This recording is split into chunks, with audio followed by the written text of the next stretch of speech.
Jacob and Esau. The Bible tells us how God chose the Israelites to be his special people. He made them a promise that he would always love and care for them, but they must obey him. The founder of God's special nation was a man called Abraham.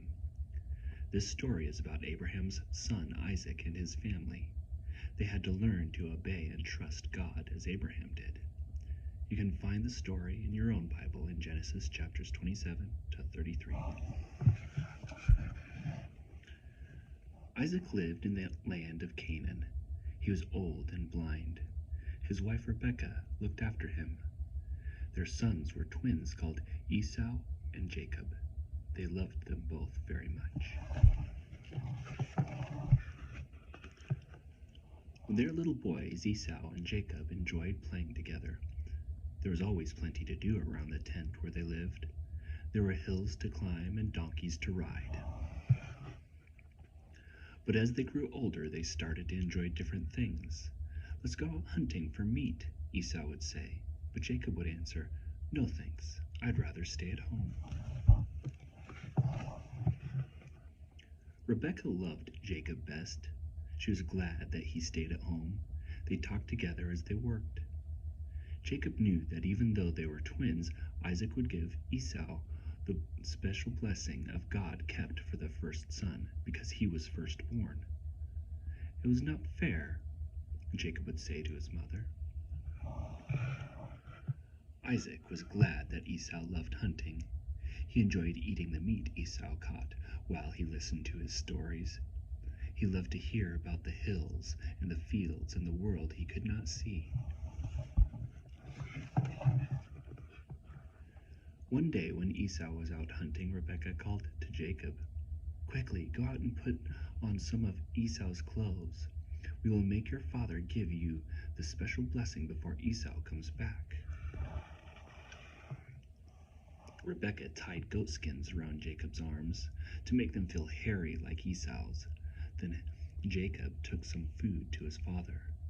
Isaac was blind, so he put out his hand to touch his son. "Is that you, Esau?" he asked. "Yes, father," said Jacob, making his voice sound like Esau's. So Isaac gave Jacob the special blessing of God, kept for the first son. Jacob and Rebekah were glad. They knew that Jacob would be a rich man. Isaac's blessing promised him a long life and success. Then Esau came in from hunting. He cooked the meat and took it in to his father. Esau asked his father for a special blessing. Then Isaac knew he had been tricked. "You are too late, my dear son," he told Esau. Esau was furious when he heard what had happened. "My brother is a cheat. I should have God's special blessing. Please give it to me," he begged. "I can't," said Isaac sadly. "I gave it to Jacob, and I cannot take it back." "I will kill him," said Esau. Rebekah heard what Esau said, so she sent Jacob away. "Go and stay in the land where my brother lives," she said. "I will send you a message when it is safe for you to come home." So Jacob began his journey to Haran. It was a very long way away.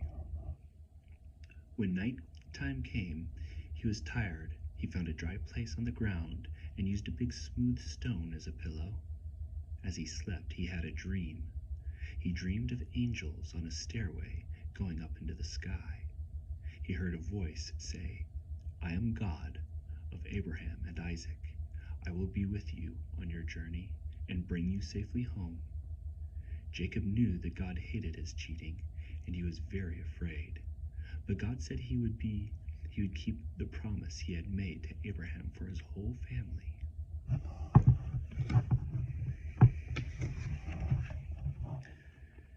In Haran, Jacob found his uncle, Laban. He worked hard for him for many years, though Laban was a bigger cheat than Jacob. Jacob became a rich man with sheep and goats of his own.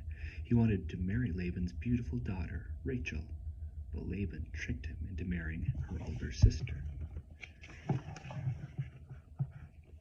Brother Esau stayed in Canaan. He felt cheated and sad. Isaac and Rebekah both died, but Esau worked hard. He had a family and they lived in a big tent. He often thought, I wish I knew where Jacob was. I would like to see him again.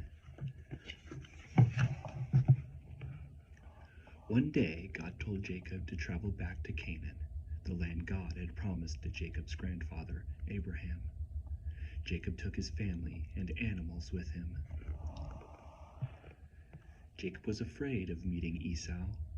I do not deserve the care and love you have shown me all these years, he said to God, but please take care of me now as I meet Esau.